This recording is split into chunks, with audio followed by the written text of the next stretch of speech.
The art contest. Every year, Honeywell School had an art contest. Each student made a project in art class, and the projects were displayed in the gym.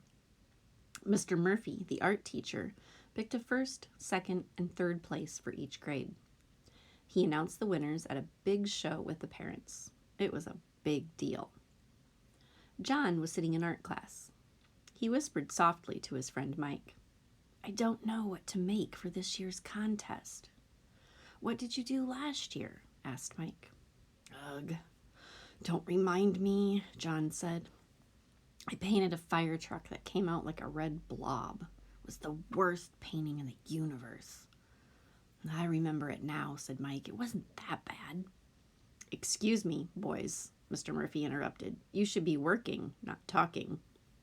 "But I can't think of anything to do," exclaimed John. "Start by closing your eyes," said Mr. Murphy. John closed his eyes and said, "I see black." Mike and the rest of the class laughed. "Okay, I'm serious," said Mr. Murphy. "We can all try this.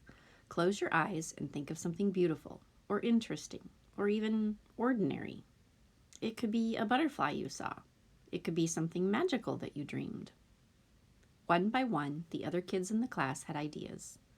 John tried and tried, but he still couldn't think of anything.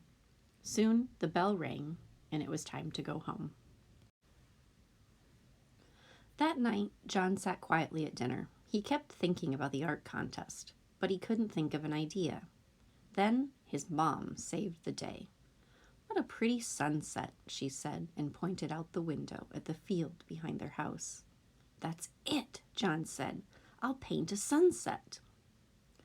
At the next art class, John used a pencil to sketch what he had seen. He kept erasing and starting over because he couldn't get it just right. Mr. Murphy came over to look. "Why are you erasing so much, John?" he asked. "One of the best things about art is that it doesn't have to be perfect. It doesn't have to be anything other than what it is and what you make it." John took a new sheet of paper and sketched the sunset again. "That's not bad," he thought. At the next class, it was time to finish the project. John opened some paints and took a deep breath. The painting started out fine, but then the colors started to run into one another. "Oh no," John cried. "The paint isn't staying inside my marks. My project is ruined. Not again." Then John remembered what Mr. Murphy had said about how art doesn't have to be perfect, and he relaxed. He finished the painting and showed it to Mr. Murphy. "That is a wondrous sunset," said Mr. Murphy. "I love the way the colors mix and how the setting sun is reflected in the trees and shrubbery." John agreed. The painting wasn't perfect, but it was beautiful.